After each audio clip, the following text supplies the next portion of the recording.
আব্দুল মান্নান, আমরা যেখানে থেমেছিলাম তিনি একটা ব্যাখ্যা দিয়েছেন যে দলীয় লোক হলেও যদি তিনি মেধাবী হন তাহলে আসলে তার নিয়োগে বাধাটা কোথায়, মানে সেক্ষেত্রে মেধাবী এবং যোগ্য। মেধাবী এবং যোগ্য না, এরকম অনেক মেধাবী আছেন, তাদেরকে আপনি কি সচিবালয়ে বসিয়ে দেবেন? তাদেরকে আপনি ডিসি বানাবেন, এসপি বানাবেন? এভাবে তো হয় না। রাষ্ট্রীয় একটা কাঠামো আছে, রীতি আছে, রেওয়াজ আছে, প্র্যাকটিস আছে।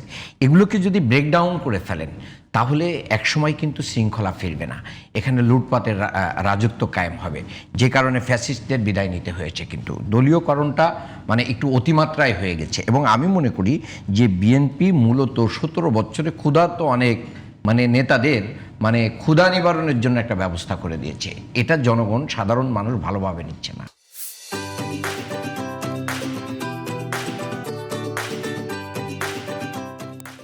আমি এটাকে কোনোভাবেই ভালোভাবে দেখতে চাই না।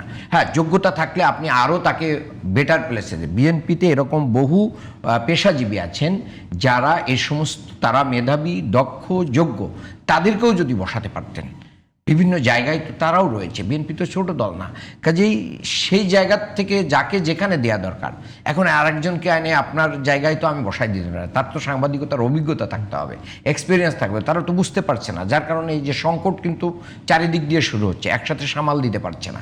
এই জায়গাটা জনগণের ভিতরে কিন্তু আস্থাহীনতা তৈরি হচ্ছে।